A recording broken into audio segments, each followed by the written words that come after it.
అమ్మా శారదమ్మ, డొంక తిరుగుడు విషయాలేమీ లేకుండా సూటిగా విషయానికి వచ్చేస్తాను. వీరు శ్రీనివాసరావు గారు. వీరిది పక్కనే ఉన్న రామాపురం. వీళ్ళ అబ్బాయికి మీ అమ్మాయిని అడుగుదామని వచ్చాం.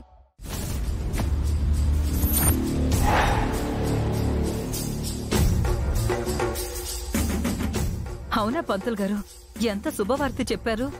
అవునమ్మా, ఇక వివరాల్లోకి వస్తే అబ్బాయి రూపంలోనూ గుణంలోనే కాకుండా చాలా మంచివాడు. 2 ఏళ్ల క్రితమే చదువు పూర్తి చేసి సాఫ్ట్వేర్ ఉద్యోగం చేస్తూ నెలకి ₹1,00,000 సంపాదిస్తూ సెటిల్ అయ్యాడు.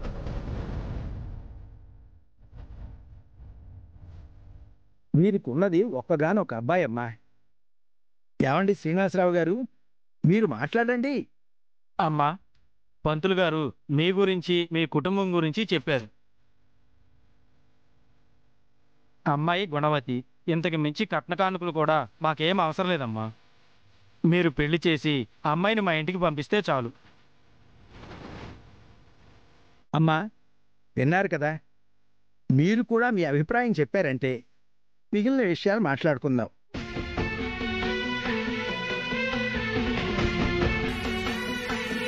పంతులు గారు, మీ ద్వారా ఇంత మంచి సంబంధం మా అమ్మాయికి రావడం నిజంగా మా అదృష్టంగానే భావిస్తున్నాం.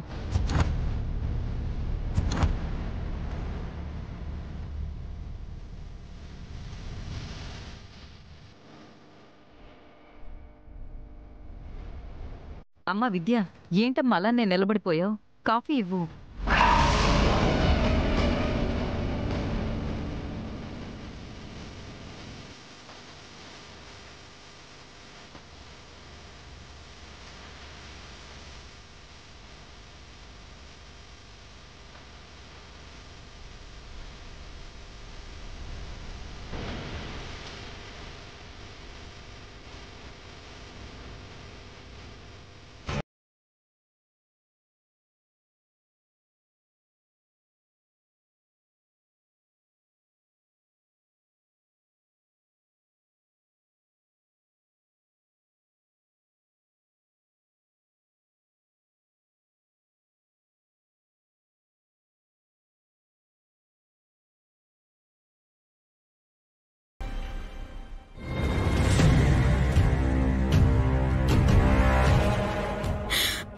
విద్య, అన్నయ్య, ఏంటిదంతా?